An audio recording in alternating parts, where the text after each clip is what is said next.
पार्टियों में टूट है, आपस में फूट है। जातियों के समीकरण जुटाए जा रहे हैं, सीटों पर गणित बिठाए जा रहे हैं।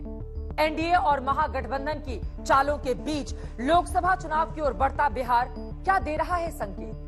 बिहार में लोकसभा की 40 सीटों पर क्या है जीत हार तय करने वाले मुद्दे?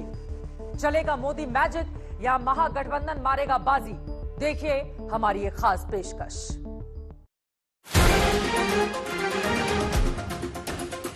बिहार का विकास ये मोदी की गारंटी है। बिहार में शांति और कानून व्यवस्था का राज ये मोदी की गारंटी है। बिहार में बहन बेटियों को अधिकार ये मोदी की गारंटी है। तीसरे टर्म में हमारी सरकार इन्हीं गारंटियों को पूरा करने और विकसित बिहार बनाने के लिए काम करने के लिए संकल्पबद्ध है।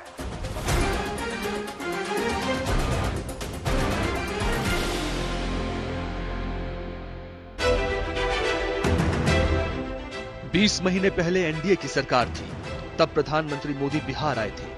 20 महीने बाद फिर लौटे हैं तो एनडीए की सरकार ही में लौटे हैं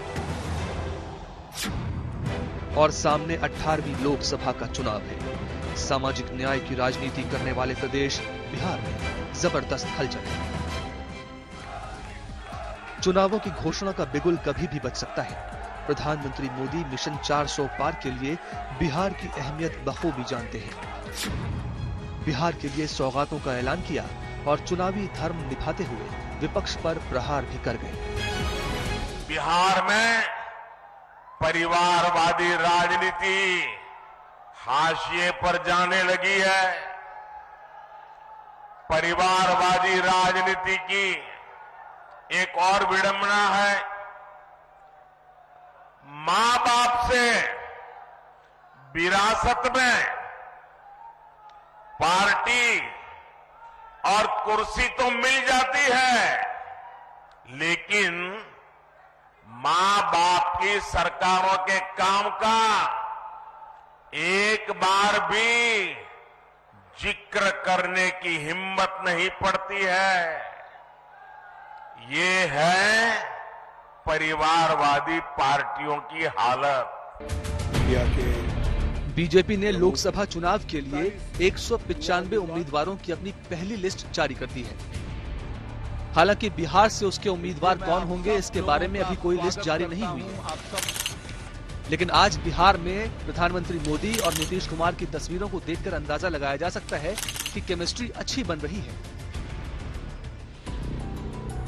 ये तो तय है कि बिहार में पार्टियां नहीं बल्कि गठबंधन लड़ेंगे। एक तरफ एनडीए जिसमें बीजेपी, जेडीयू, एलजेपी चिराग, एलजेपी पारस, हम मांझी, राष्ट्रीय लोक जनता दल कुशवाहा। दूसरी तरफ महागठबंधन है जिसमें आरजेडी, कांग्रेस, कम्युनिस्ट पार्टीज और वामपंथी पार्टी शामिल है। बड़ी जीत का दावा दोनों तरफ है। मैंने तो सुना है कि इनकी पार्टी के बड़े बड़े नेता भी इस बार बिहार में लोकसभा का चुनाव लड़ने के लिए तैयारी नहीं हो रहे हैं। और मैंने तो पार्लियामेंट में कहा था कि सब भाग रहे हैं। आपने देखा होगा, अब लोकसभा का चुनाव लड़ना नहीं चाहते, राज्यसभा की सीटें खोज रहे हैं लोग। जनता साथ देने को तैयार नहीं है। बिहार के मुख्यमंत्री चाहते हैं कि बिहार के विधानसभा को भंग कर दे और साथ में लोकसभा और बिहार का विधानसभा चुनाव कराए। हम चुनौती देना चाहते हैं कि कराइए। अगर आपको चुनाव भी कराना है तो लोकसभा का भी कराओ, साथ साथ अगर होता है तो कराइए। आप लोग सब लोग तैयार नहीं है। बिहार में चुनावी मंथन तेज है। प्रधानमंत्री मोदी जेडीयू जैसे पुराने साथी के साथ एनडीए को जीत का मंत्र दे गए। तेजस्वी बिहार के सभी जिलों में जन विश्वास यात्रा करके जन विश्वास महारैली के जुटान में जुटे हैं। कांग्रेस की न्याय यात्रा बिहार से गुजर चुकी है। सुराज वाले पीके लंबे समय से बिहार की नब्ज टटोल रहे हैं। सवाल ये उठता है कि बिहार की जनता चुनावों के मद्देनजर क्या सोच रही है? क्या बिहार में चलेगा मोदी का मैजिक? क्या नीतीश की यू टर्न राजनीति का पड़ेगा वोटों पर असर? क्या एनडीए करेगा क्लीन स्वीप या महागठबंधन देगा टक्कर? तेजस्वी क्या बिहार की राजनीति में कर पाएंगे बड़ा खेला? जाति जनगणना जैसा मुद्दा क्या नतीजों पर डालेगा असर? इंडिया गठबंधन इंडिया में सक्सेस नहीं होगा, बिहार में सक्सेस होगा। विधानसभा चुनाव, लोकसभा चुनाव तक तो सही रह जाएगा, लेकिन अगर अगले जो हम पलटी मारे तो सरकार इनकी भी पलट जाएगी। ये सुकुमार जैसे हम लोग सुनते आ रहे हैं कि आत्मा अजर अमर होता है, तो नीतीश जी राजनीति में अजर अमर है। वो खाली शरीर बदलते हैं, कभी एनडीए के शरीर में घुस जाते हैं, कभी राजद के शरीर में, लेकिन बिहार के लिए तो उपयुक्त व्यक्ति हैं। नीतीश कुमार से बीजेपी को कोई बेनिफिट हो जाए या नीतीश कुमार को आरजेडी में जाने से कोई बेनिफिट मिल जाए, ये एक गलतफहमी है। नीतीश कुमार अपनी टोटल व्यवस्था को खत्म कर चुके हैं। बिल्कुल चलेगा। हिंदुस्तान में मोदी है तो मुमकिन है। पलटी मारकर फिर एनडीए के साथ आए बिहार के मुख्यमंत्री नीतीश कुमार एनडीए को सारी लोकसभा सीटें जिताकर तोहफा देना चाहते हैं। इस बार का जो चुनाव होने वाला है, तो इस बार तक कम से कम 400 सीट आप जीतिएगा, ये हमको पूरा भरोसा है। इसीलिए बाकी सब लोग जो इधर उधर कर रहा, कहीं कुछ नहीं होगा। खूब आगे बढ़िएगा और खूब काम होगा। महागठबंधन की सबसे बड़ी पार्टी आरजेडी बिहार से दिल्ली की सत्ता परिवर्तन का दम भर रही है।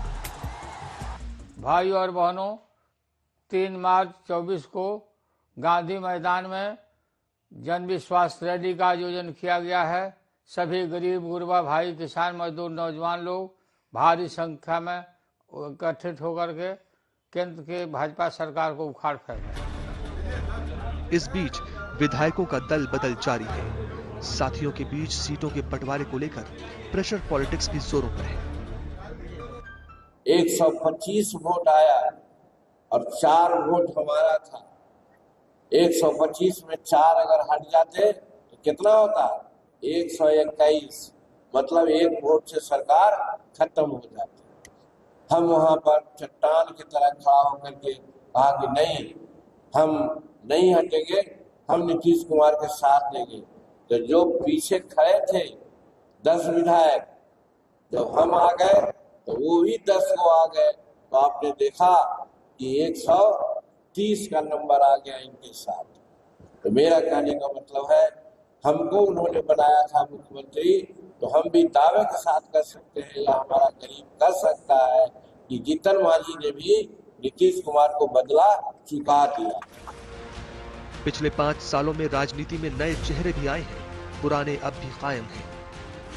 अभी लोकसभा चुनाव है, साल भर बाद विधानसभा चुनाव भी होना है, लेकिन राज्य में राजनीतिक रसूख दिखाने का समय यही है। लिहाजा पूरा बिहार राजनीति का अखाड़ा बना हुआ है।